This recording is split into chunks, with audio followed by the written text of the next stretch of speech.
Hi everyone, I'm Dr. Yosefa Fogel-Rubel, and this is One-on-One, Women Talk Torah, a series brought to you by Matan Women's Institute for Torah Study.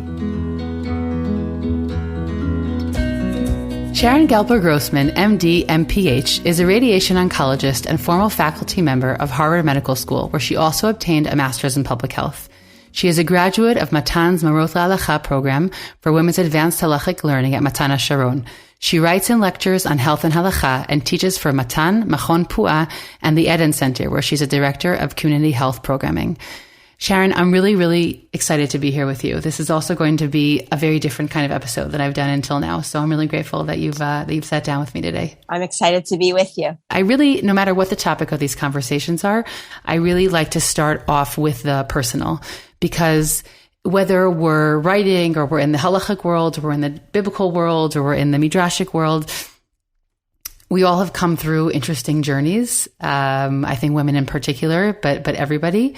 And so I really love if you just describe for us to a certain degree. You can go back however far you'd like. But you have so many chapters to a journey that's still continuing. And so I'd love to hear first on the medicine and public health part. How did that come about? Was that something you always wanted to do?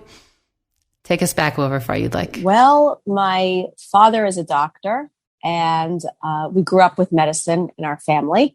And it was, I was very conflicted. Do I want to be a doctor? Because I didn't love the sciences in college. But I loved what a doctor does, and I could not think of something that was more meaningful to do. On the other hand, I loved history and literature. So actually in college, I majored in history and literature and took pre-med courses as electives for the fun of it. And eventually chose to go to medical school and have never regretted that decision. And the public health part, when did that come in? I did a residency in radiation oncology. Actually, it started even earlier. When I was in college, I broke my foot and met an orthopedic surgeon and asked him and told him I was interested in going to medical school, and could he think of any research that I could get involved with. And he connected me with a rheumatologist, a doctor who specializes in joints, who was studying the effects of poverty and race on lupus. For some reason, Black women, women of color, did poorly with lupus. And he was investigating the psychosocial reasons for this. And it involved interviewing these women in their homes and finding out if they had social support. And that kind of introduced me to this other aspect of medicine, which is the bigger picture, the factors, the larger factors that infect disease, like support, like economic, like financial situation, being able to get to the doctor. And so already the seeds were planted in my head that there was more to medicine than just taking care of patients and giving them a specific treatment, but seeing the larger picture. And then I was very fortunate to be accepted for residency at Harvard Joint Center for Radiation Therapy. My area of interest was radiation oncology, using radiation to treat cancer. And built into that residency program was a master's in public health. You take the year and you squeeze in 2 years into one, and you end up with a master's in public health. And so that is what I did. And eventually, when I became an attending at the department in Boston at Harvard, my treatment area was breast cancer. That was my area of expertise, but I was also interested in quality of life issues, using the tools that I had gotten in the School of Public Health. Was that part of a broader ideology of the school, meaning we don't want to just create doctors, but we want to create people who impact change? Or is that too grandiose, you think, for what they had in mind? I'm just always curious about, as someone who didn't go to medical school, so that nexus is fascinating, though, meaning where the how to get treatment to people versus, when you're actually treating them. Just curious if that was part of the ideology of that they thought so much to include it in your degree or in your training. I think that many people took that year as a research year and worked in a laboratory. And those were the PhDs in our department. And our department really did value all aspects of medicine, not just the laboratory. And yes, it was very forward thinking to recognize a master's in public health as integral to treatment. And I think that reflects a larger philosophy at Harvard. This program was available at Harvard for, lots of residents like me, and physicians. We've invited you onto this episode today because we're in a series on women in writing. And so I already want to sort of jump into this other part, which is obviously a tremendous offshoot or a result of the public health piece, which is the halachic writing, which we're going to get much deeper into. But before we get into the specifics of the writing that you're engaged in, I'm also just curious to hear from the background piece where that came in, meaning where did the interest in combining the medicine, the public health, and then the halacha, where did that enter into your story? There are a lot of aspects to that answer. Yeah, I'm sure it wasn't like a big bang moment, right? I'm sure there was different pieces. So my husband's a physician also. And also very much interested in halacha and medicine. And even just when we were dating, he already had started to gather a collection of svarim on the topic. And so he, over the years, has very often given shiurim on the topics. And any question that comes up, we'll explore, we'll research. But for me, that moment occurred, I'd say 7 years ago, perhaps, when a dear friend of mine, Sherry Mendez, who had been diagnosed with breast cancer and created an amutah for women with breast cancer called Lemonade Fund that raises money to help women who are going through treatment, women who lack the means to get through the treatment, to give them grants and support them through the treatment. She was having a fundraiser, and she asked me to speak. And I was sure she was going to ask me to talk about mammograms and early detection. But in fact, she asked me to talk about how halacha approaches the surgeries that the actress Angelina Jolie had done to prevent breast cancer. As you may recall, Angelina Jolie was diagnosed as a BRCA carrier, and she underwent prophylactic mastectomy, removal of her breasts, as well as prophylactic oophorectomy, removal of her ovaries, and she made this all very public in articles, op-ed pieces written in the New York Times. And so Shari asked me to actually give a shiur on how halacha approaches these surgeries. And I began to research the medicine. And then I turned to poskim. And then I looked at the halachic aspect and the potential halachic issues that surgery might raise, and turned to poskim to get their position on the issue. And eventually published my first article in Halakha and Medicine. And that was the beginning of the process. I found the process of taking the medicine and figuring out where it fit in the halakhic context, and then using that knowledge to try to inspire other women, to inform the religious community, was really very exhilarating to me. I'm holding myself back because I obviously want to go deeper on all those pieces. We're going to get there in a second. But before we leave this part, I also am curious whether it's in the last 7 years or not. Who would you say have been formative Torah influences on you? So I'd have to go all the way back to Maimonides school. I grew up in Boston, and I'm a graduate of Maimonides school, and I would have to start with Rabbi David Shapiro, who was my principal. Who lives here. And who actually... And I know his kids. And who actually has been to our smachot and listens to every single one of my shiurim and reads my articles and cross-references and checks all of the sources to make sure they're correct. But he really took an interest in my religious development, and introduced me to the world of halakha. Also, Rabbi Isaiah Walgamuth, who was a teacher at Maimonides school, and Rabbi Walgamuth taught Biur HaTfilah, which was an integral part of our curriculum, and his teaching is with me all the time. His teaching inspires my tefillah, but more importantly, he was a very important figure to me personally, The summer after college, I came to Israel to learn at Bravender's, and he invited me for a Shabbos to his house in Har Nof with his wife. And my family davened at the Boston Rebbe's in Boston. The Boston Rebbe invited us for lunch, and then invited me for a private conversation to discuss my life. And I was very touched. But what did he ask me? The first question he asked me was, so you're going to medical school. How are you going to have a family?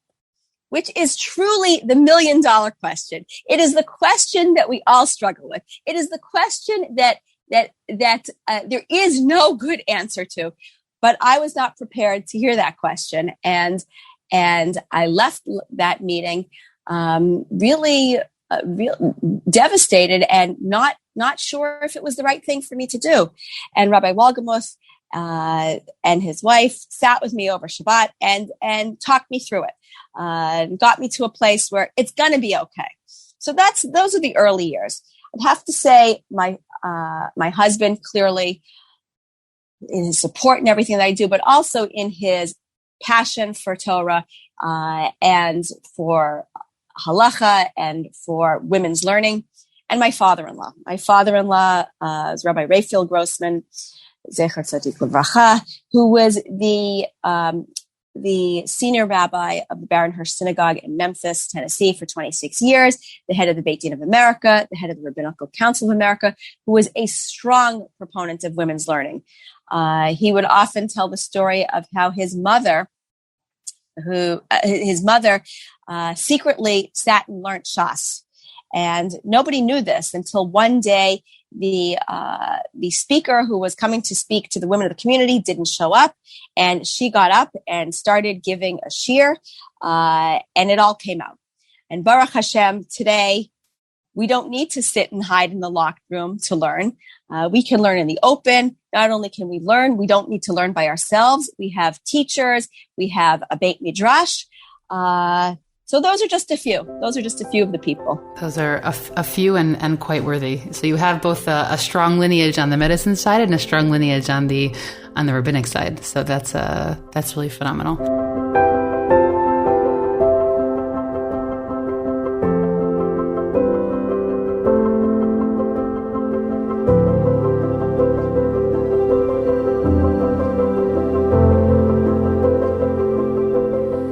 I want to jump into your writing, and you write on a whole array of issues. Anyone can Google you, and a lot of wonderful articles come up.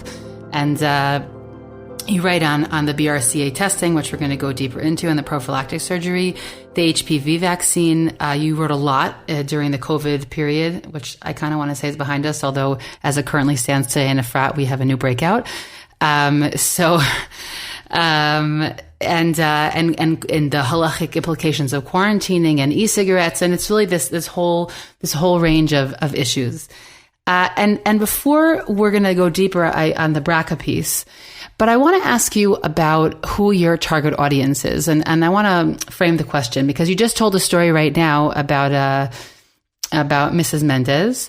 And how she invited you into a room of people who she wanted them to hear about the halachic ramifications or questions that might come up regarding prophylactic surgery. And I'm curious that when you write these articles, who do you look at as your target audience? And I'm going to say something like a little bit, perhaps revealing about myself. But, when I was thinking about the vaccine, for example, which I had many hesitations about it, from my place in life as being very naturally minded. I was vaccinated. I'm happy to say I was vaccinated, but I wasn't one of those people that put it on Facebook. I'm not sure that my go-to in those moments is asking whether or not it's halachically permissible. I think about halacha when I am in almost every realm of my life, but in those specific moments of these real life medical moments, it's not my go-to. Now, that just may be reflective of Yosefa Fogel-Rubel and not the broader public. Although I'm a pretty conscientious halachic observer. So I'm curious, when you write these articles, who is your target audience? And perhaps I'm just unaware that there are a lot of people out there who, before they engage in certainly a surgery that's going to alter their body, that maybe this is a question that is very, very significant for them. And maybe perhaps you're aiming towards a more Haredi audience, which is something I'd also like to hear about. So there are several layers to who my writing is targeted to. First of all, and this kind of gets into the whole process of what I've tried to do with my writing. So I start by reviewing the medical literature and really making sure that I have it right, and summarizing it. And then, for example, BRCA, taking that information and presenting it, either looking to see what Halakha has to say about it if something has been written, or taking that information and bringing it to Poskim and asking, what do you think? You're saying that you actually have conversations. You go to Poskim on the phone or in their house and you have conversations with them. Absolutely. So okay. So let's take BRCA, for example. You know what, Sharon, I just want I hope that everyone knows in the audience, but just in case someone isn't, that the BRCA is, there's different mutations that are responsible for a very high percentage of breast cancer possibility in women. Women of Ashkenazi descent are of a particularly high risk, and being tested in many countries is now very, very available, and it could be very significant in your ability to plan further whether or not you would like to engage in these elective surgeries in order to dramatically diminish your chance of actually getting sick with cancer. Correct. I will just add to that the vast majority of breast cancers are due to environmental factors. Only 10% are due to genetic factors, but the ones that are due to genetic factors are primarily due to a BRCA mutation, which is present in 1 in 40 Ashkenazi women, 10 times higher than the general population. It's also present in certain very specific Sephardi populations, Sephardim Tohorim, and women inherit the mutation with the same frequency as men. In women, it significantly increases the risk of breast cancer and ovarian cancer. Why get tested? Well, if you test negative, you know that you don't carry that specific mutation. You still need to do screening. You still need to do mammograms. You still need to keep in touch with new mutations that might develop, but you're negative. If you're positive, yes, you can take dramatic steps. You would begin intensive surveillance with mammograms and MRIs and ultrasounds of the pelvis and blood tests that wouldn't be offered to you otherwise. And those can actually dramatically reduce your chances of dying. But the most dramatic step one can take if one tests positive is to undergo prophylactic surgery, removal of the breasts, removal of the ovaries, which really can dramatically increase your life expectancy. So that's just the background. And it happened to be in the case of BRCA. I had written the article on on prophylactic surgery and how Halakha approaches it. And there was stuff floating around in the halachic world, talking about the issues regarding testing. And really, there were only 2 poskim who had weighed in on the topic. Rabbi Tendler in 1997, in a personal communication, strongly discouraged testing because he feared that it would cause mental anguish as well as negatively impact upon shidduchim. And Rabbi Bleich, who come out strong in favor of testing, but that was it. And so I thought maybe there was more to explore here.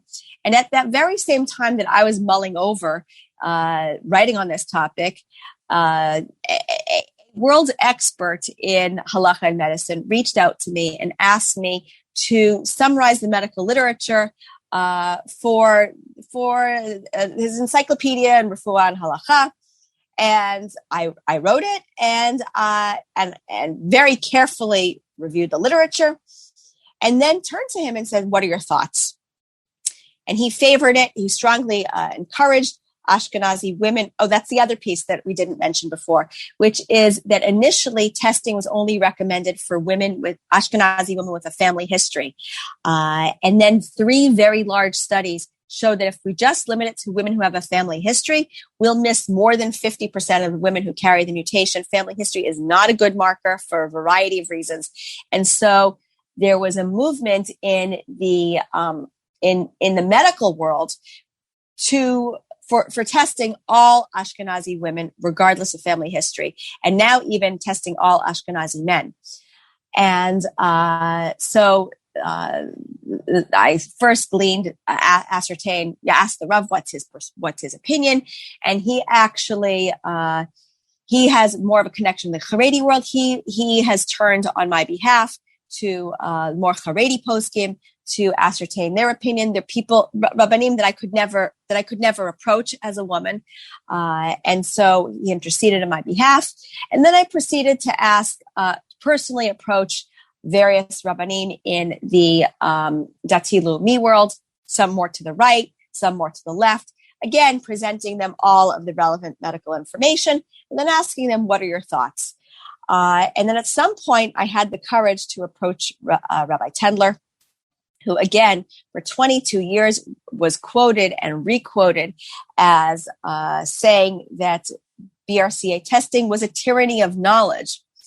And so I summarized the relevant information for him and asked him what his opinion was. And is it usher for women to undergo BRCA testing? And his answer was, to my surprise, that it was a chiyuv d'oraita, an absolute biblical requirement for all Jewish women, not just Ashkenazi women, to undergo BRCA testing. I said, can anyone refuse testing? He said, no one should refuse testing. And after I heard that, I said, okay, I can't argue with that. I have to go get tested myself. And so I found a private testing company and filled out the information on the computer with just some demographic information on Motzei Shabbat. Sunday morning, the nurse called me. Monday, another nurse came to my house to draw my blood. Monday afternoon, the courier took the blood to a lab, and I got results 6 weeks later. And thank God I was negative. And so to get back to your question, who is my writing geared to? It's geared both to people in the halachic world. Why? Not necessarily because women want to know, is it mutar, is it asur? But I think that the writing raises a certain level of awareness, that there are rabbis who will speak to their congregants from the pulpit about testing. There are rabbis who people come to consult with regarding testing. I can remember there are many women who've told me, and I spoke to this Rav and that Rav to ask them, should I have the surgery? Should I have testing? Should I have the HPV vaccine? There's a lot of there's a certain segment of the religious world that believes that HPV vaccination has major halachic implications. But even if you or most women wouldn't necessarily go to the Rav to ask about testing, it's another forum to educate. It's another forum to raise awareness. And so yes, the first goal is to educate people in the halachic world, people who want to know how halacha approaches this. And then the next layer is to bring it to the general public, which I've done in my blogs, which I've done in my shiurim, which I've done through my outreach through the Eden Center. And you did an event in Matan, right? Yes. And ultimately, really the culmination of all of this work was in an evening we did at Matan Hasharon for health and wellness in February 2020, just before COVID hit us, where we kicked off the evening with Rabbanit Shani Tarragon giving a shiur on B'nai Shmartem, and then I gave the medical and halachic background behind BRCA testing, and then we actually invited the testing company into Matan, where women and men underwent testing. More than 30 women were tested, and some of those were also husbands who came, because men can inherit the mutation as well. And we also had a dermatologist who did skin checks to look for skin cancer. So that event really was a union of taking the writing, taking the learning, and using it to save lives. to prevent diseases. Just to add to that, Yosefa, I've had the privilege of speaking about the HPV vaccine in a number of different forums to parents of 8th graders, to young adults, to college students, and to go into schools. And one of the most rewarding emails I've received was from the principal of a very large religious girls' high school, telling me that the vaccination rate in the school had increased dramatically after the shiur. This was for HPV or for COVID? For HPV. Wow. I just wanted to add in on a personal note, I guess today I'm being revealing, which is that I have tremendous family history of breast cancer. My father also passed away of cancer, which they say isn't connected, but I find it hard to believe. And I also, for the point of it, because I always recommended to women to get BRCA testing, I teach women, and I had been also in lectures where they said really every woman should get tested. And I said the same thing, right? How can I recommend it if I haven't done it yet? So I took part in a study actually in Shaare Zedek, and I was tested, also negative, although it didn't really change much about my personal statistic. But the awareness piece is a really incredible one. And so I just want to highlight a few things you said, which is that part of the intention of your writing is that it's there to inform halachically abiding people, but also halachic authorities, right? The medical information can be there to inform them. And also I'm sure your halachic writing itself will be eye-opening for any audience. And also the awareness piece, or that it's there in the world. It's not so different than a podcast also in that sense, meaning part of why we put out podcasts, put out content that, let's say in this case, we believe in, putting out women speaking about Torah and speaking about all different ideas, that itself has an impact on the world, both by the virtue of that people listen to it and are moved, and also that it exists in the world. And that then when somebody wants to go and look up that topic, then you write it in and you look it up, or you put it in Google, and there it is. It's right there. And there's a whole world that's waiting for you. And that I also believe that it impacts the world, even if someone doesn't actually ever come in contact with that particular article. No, I just wanted to add that you asked, regarding your question regarding the target audience. Ironically, I was very surprised that my article on COVID, how Halakha approaches the COVID vaccine, was actually extensively quoted by authors from the Schechter Institute. So even the conservative movement has some interest in what I'm writing. And in terms of the Haredi, in speaking to the Haredi world, and would Haredi women be interested in what I'm saying? I found the Haredi audience to be surprisingly receptive. I think there's a thirst for information, and maybe it's a little bit more palatable because I'm a doctor, but also I have to tailor what I'm saying to the audience. And so when I speak to a Haredi audience or a more right-wing audience, I am careful to emphasize the opinions of the poskim that they respect. So there is some openness on both ends of the spectrum, both from the Schechter Institute to the Haredi world. That's really great to hear, that there's impact on all sides of the spectrum. And I want to ask you that cultural piece about being, American trained physician and making Aliyah, which how many years ago was that? I didn't ask you that. Very soon we will be entering, please God, our 18th year here. 18th year. Zrat Hashem. And I'm curious also, and again, it a little bit touches on the target audience piece. As you're writing in English, you also have things that are, translated into Hebrew.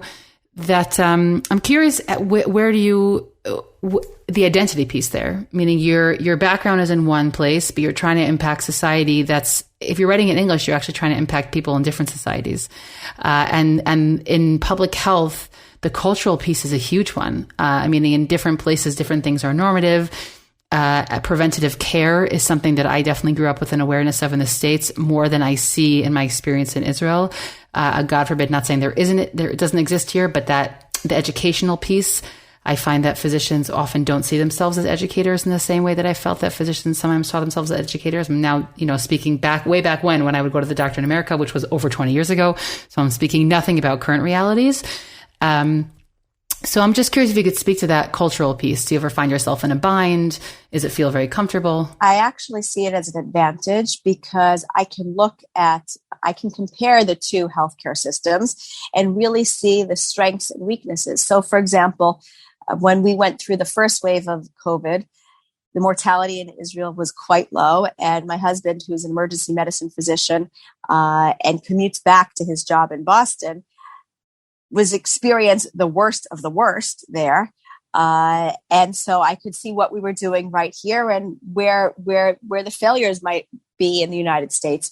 And by the same token, when we went through our second wave and it was COVID was just rampant, what could have been done differently? And then finally, when we got the vaccines and I got vaccinated before my 75-year-old mother, I could really see the strengths of socialized medicine and of a centralized medical system as well as an electronic system.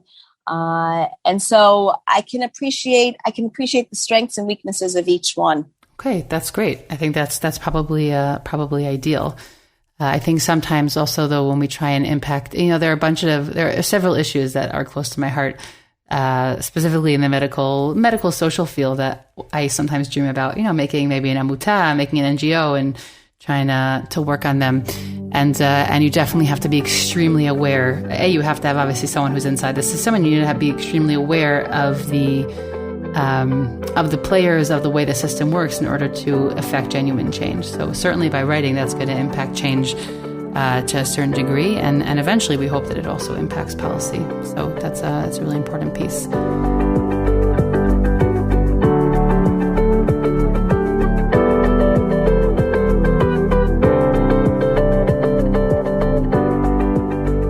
I also just want to take a break and ask you where you did your more advanced halachic training, right? Did that happen in the past couple of years? Can you just explain to us a little bit about that? Yes. Yeah.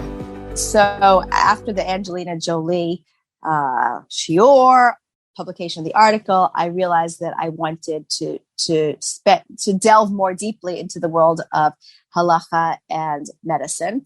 And I also realized that I needed more formal halakhic training. And so I live in Renana, and I picked up the phone and called Rabbanit Oshra Koren, and I said, "What can I do?" And she told me, it just happens to be that we are planning to open up a advanced halakha learning program for women at Matan Hasharon in the fall. This was in late February, early March. And I couldn't believe the good fortune and the timing. My youngest child was about to start first grade. And so I joined. And the Morot Halakha program was just an absolute gift from Hashem. It is an advanced halakha learning program that focused on life cycle events. We learned Hilchot Nida, the laws of Nida, Siman by Siman, each section of the Shulchan Aruch, starting with the relevant Gemaras, Rishonim, Shulchan Aruch, and Achronim, and later Achronim, and we were tested after each Siman. I took my sperm with me everywhere. I flew on an airplane with, probably 50 pounds of carry-on sperm. But I loved it. And then we were exposed to, we spent time with, Rav Knoll and with Rav Rimon. We actually had the joy of sitting in his kitchen, in his dining room, where he poured coffee grounds onto badika cloths and compared the colors of the coffee grounds to what we were seeing on the badika cloths. And it was exhilarating. We also learned Hilchot Avelut. We were tested in that as well. And at the conclusion, we had a cumulative written exam as well as an oral exam, where we sat one-on-one with Rav Rimon, Rav Yitzchak Halevi, Rav Shlomo Ishon, who's the Rav Hashchuna, the Rav of the eastern part of Renana, and they asked us halachic questions in Hebrew, mind you, which was not my native tongue. And I have to say that of all my academic experiences, whether they were including lecturing, to thousands of people at a national meeting as a radiation oncologist in the United States, including interacting with the leaders of my field in oncology. The greatest joy for me was sitting with Rev Rimon and having and doing my oral exam. That was just truly uplifting. And so at the conclusion of the program, some of the women continued to learn Hilchot Shabbat, which I did, 2 years of Hilchot Shabbat, also examinations, rabbinic equivalent. And now we're learning Isa V'Heter with exams, lots of exams. My children see me studying. So you've kept going. You're saying you haven't left. You've kept going. Kept going. Yeah. Amazing. So I wanted to ask you, if you've ever felt that your halachic knowledge actually enhanced the medical side, right? We've spoken up until now about the thriving relationship between them, but also specifically about starting from the medical and then speaking about how it bridges with the halachic knowledge. And so I'm curious if you've ever felt that movement happen in the opposite direction. That's a really good question. I would have to say that the article that I wrote about a year ago about mental health and halakha, and specifically inspired by the devastating impact that COVID has had on mental health. Which I think we're only seeing the beginning of, but yeah. Yes. That the research that I did, the sources that I looked at, and halakha's perspective helped shape my understanding of mental illness. Because when you actually look at what halakha has to say about mental illness, halakha approaches mental illness the same way that it approaches physical illness, and just as and with the same levels of gradation of chola sheyesh bo sakana, chola she'ein bo sakana, and the fact that halakha approaches mental illness really the same way that it approaches physical illness illustrated to me the gravity of mental illness, and that this is a very serious medical problem. Right. So you're saying in that way you feel that the almost the acceptance or equivalence that halakha awards mental illness a little bit has it was premature to the acceptance that it has received in the broader world, meaning that, or I think it's maybe perhaps could be a guiding light for the acceptance that it needs to receive. I think that in some societies, mental illness has received more respect than others. And when I say societies, I don't even mean, Israel, America. I mean, even smaller divisions within those subcultures. So there are subcultures that, still would look at a lot of mental health issues as something that is new age and get over it, right? Again, phrases that I could never imagine saying for already a very, very long time, but everybody is living in their own subcultures. I think that's a really beautiful example. I'll also say that from the halachic learning that I've done, that mental illness factors into psikat halakha in a very large way. Whether specific examples of family planning, that's already been written about for a long time. There's been tshuvot about family planning and a woman's mental state already for many, many, many decades. I want to say more, but I don't know the exact date. And also in other realms of halakha that are particularly impactful on, I'm now just speaking about women's mental health. There are definitely, while there may not be a tremendous amount written, because a lot of these issues are newer, certainly in modern questions that come up, it's a tremendous factor that's taken into account. So that's a really great example. I want to pivot towards, we're getting towards the latter part of our conversation already. And I know that sometimes women don't like this part, but I do want to ask you to be a little bit self-conscious about being a woman for a moment, and ask some questions regarding that. I'm curious specifically because you're writing in the halachic world, where you see your identity as a woman coming up, whether it could be creating obstacles or perhaps opening them up, maybe being a doctor can make up for you being a woman sometimes. Sorry that I said it that way, but I mean it that way. So I'm just curious if you could speak to that identity piece in the world that you've been delving into in the past number of years. And maybe it was there earlier. So take us back over far you'd like. So I grew up with a very strong message, both from my parents, as well as from my community, that women can learn. And there really isn't anything a woman can't learn, whether it's secular or whether it's Torah. And of course, when I went to college and I went to medical school, again, the same message. There's nothing you can't do, or there's nothing you can't learn. I had women colleagues who became department heads, women colleagues who became heads of hospital. Again, a father-in-law who was a very prominent focus in our lives, who strongly advocated for women's learning, and my husband as well. So thank God I had very positive messages in terms of women's learning and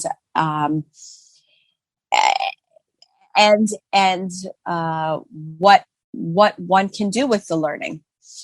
That said, there are most certainly journals, halachic journals, that I know I can't submit an article to. I look at the list of authors, and there are no women on the list of authors.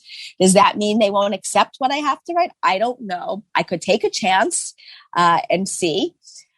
On the other hand, I've been blessed to have rabbinic figures, people in the halachic world who have helped me, who have advocated on my behalf, who have made introductions for me, who have turned to poskim when I can't do that directly. And I appreciate every effort that's made on my behalf to help me move forward. Right. I think that's also a really good perspective piece, which is that one could take those moments where you need to use a man essentially to open up that door for you, specifically when you're speaking about getting to post-game who wouldn't have an audience with you. Or also you could say, no, I'm just grateful that I can have someone help me and then I can continue doing the work I do, which I think is a very healthy attitude. I do want to reflect on that for a moment, by the way, because the having that, my kids aren't in a co-ed school. I only have girls, but I'm not sad about it, meaning it's not something I think about, but those early, they're really foundational memories. They're really foundational experiences to have, and definitely give women who were in them and were in that co-ed experience and in the learning co-ed environment. I know from, my previous life in the States before I moved to Israel that I had many peers who had that in their background. And for those who went through those schools and went on to, continue learning and be from young adult women, it was really impactful for them. And you just come into the world with an assumption that you are worthy, equal, and equal is a bad word these days, but that you're worthy and that there isn't, it doesn't matter. It's not a big deal. I think that's probably even better.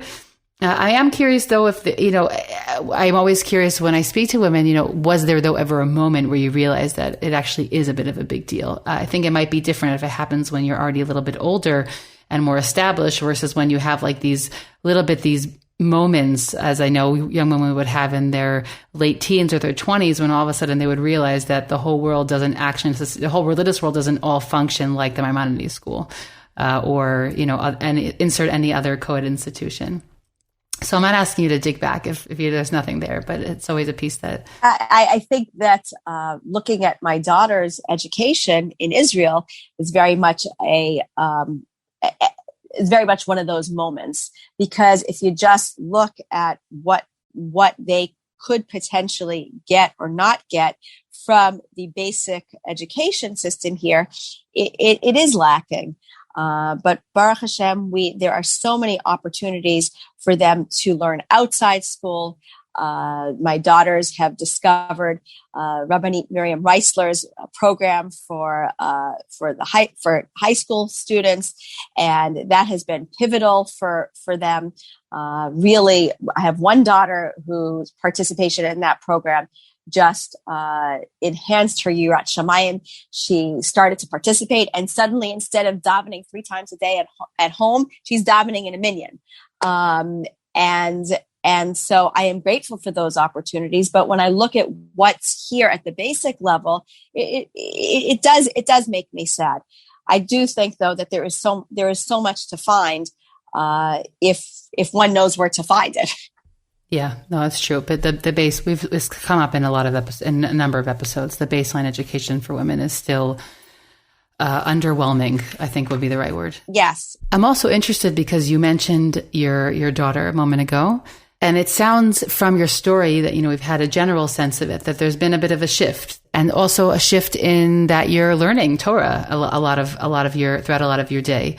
And I'm curious how you've seen these shifts, if you've seen them impact your home in any particular way.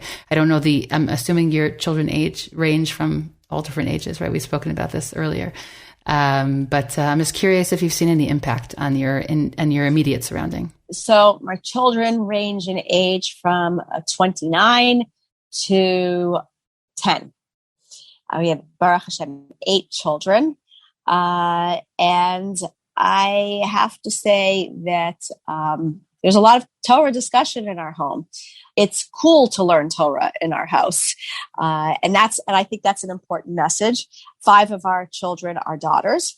So it's especially important that they have that message.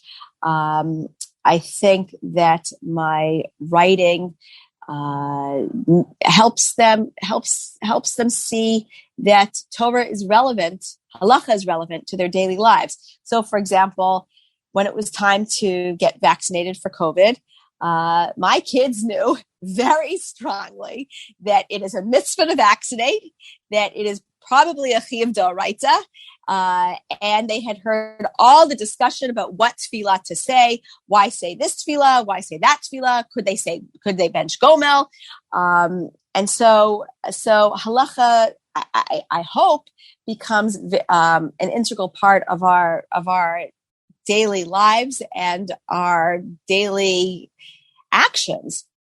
In addition, I've had the zchut to teach, to be my daughter's Kala teacher. And she comes to me with her Nida questions. Her friends come to me with Nida questions, which is very special. It's a zchut. And I feel honored that she wants to talk to me, that her friends want to talk to me. Totally. That's a big deal. I gave a Nida refresher course for her community in Karmei Gad, which I do not take for granted. And so it's enhanced our family and enhanced my relationships with my children. That's beautiful.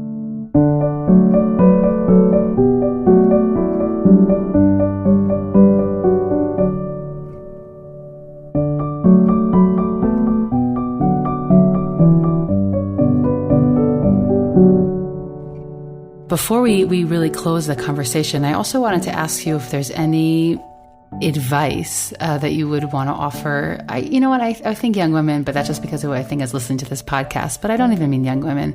But advice to someone who wants to have a multi-layered career. I don't know if you started out thinking you were going to have such a multi-layered career. No, there's a head turning. And so I'm curious though, there are many young women who do already think about the multi-layeredness. And so I'm curious if you have any advice. Wow. I was by the book.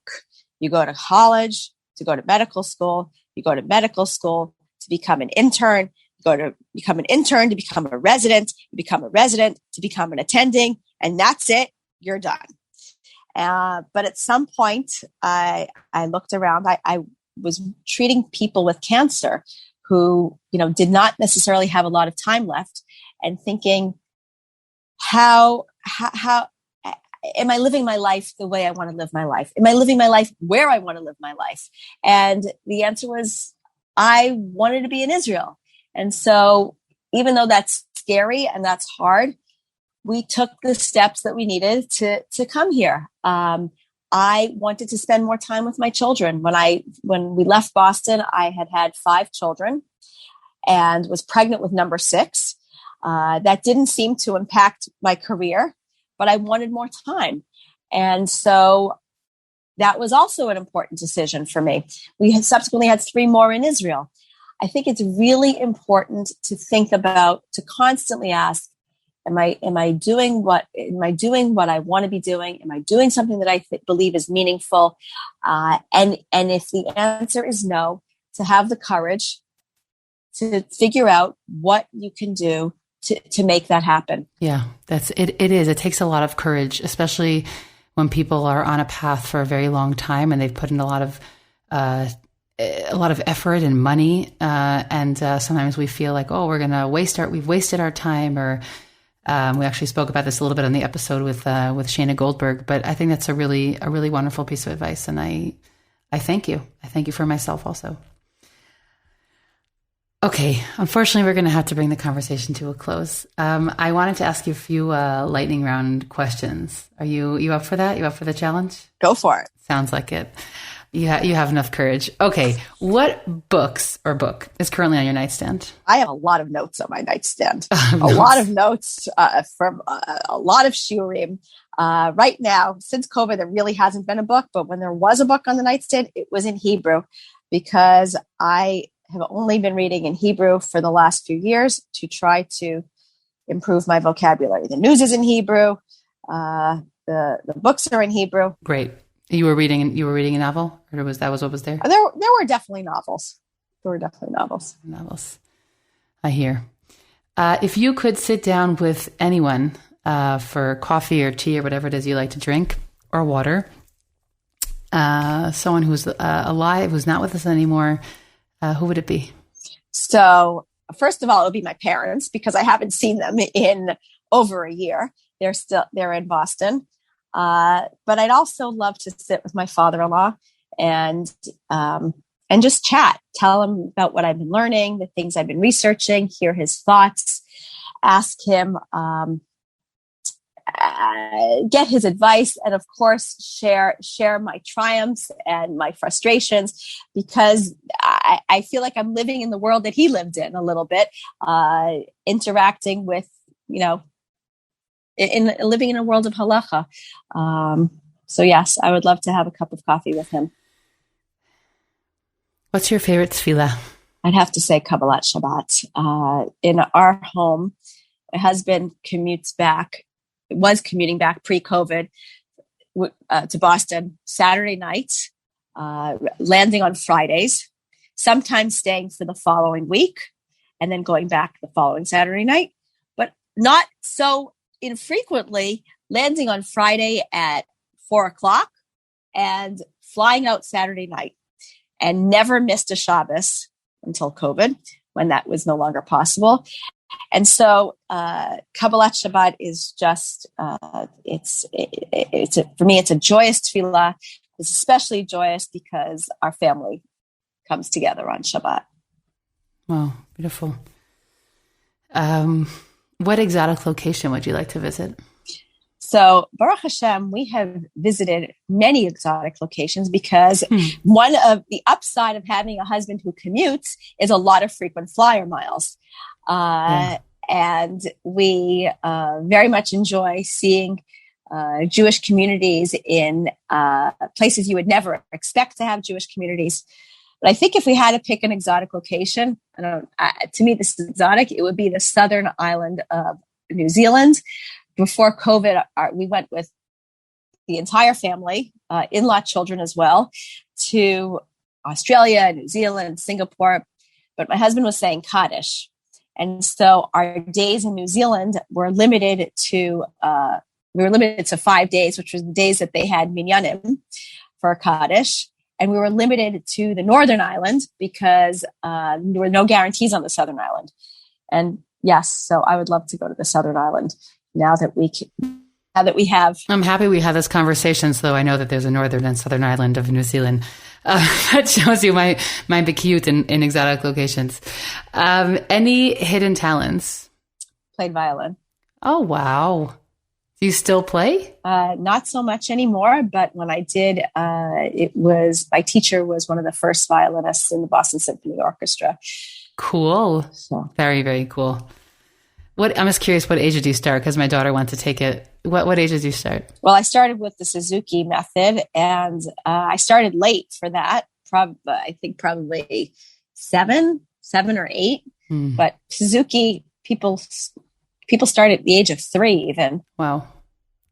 Okay, she's turning 9 this summer. No pressure. She's turning 9 this summer. I'm going to have to get on this. Okay. No pressure. I'm joking. Do not do that. I'm just curious to close our conversation, which has been so interesting and moving in all of its own ways. Something that you're grateful for right now in the current moment of your life. I am so grateful that I am vaccinated, that most of my children are vaccinated, that my parents and siblings are vaccinated, that such a large percentage of Israel is vaccinated. But most importantly, I'm grateful that my husband's vaccinated. I'm grateful. About a year ago now, he was working in the emergency room in Boston, not knowing if he would have personal protective equipment to take care of patients. There have been times in the last year when he'll call me up and tell me, Sharon, I saw 30 patients today and all 28 of them had COVID. Why? The fear of infection was tremendous. The mental stress of treating patients through this was tremendous. And Baruch Hashem, he is vaccinated and can continue to do what he does without having to worry that it's going to risk his life. Yeah, physicians were. They were so on the front lines. And I, also have a lot of peers who are physicians, and that was very, very, it was definitely very scary. So thank God, I'm happy for you all as well. I really want to thank you for this conversation. I really, really enjoyed getting to meet you, getting to see other Matan teachers and students from the Renana branch. It was also really great. And thank you so much. This was, I think, also there are so many women out there and our listeners who are in the medical world, in the halachic world, and also want to bridge those two. And I'm sure that this conversation will serve as a guiding light for them. So thank you so much. Thank you for having me.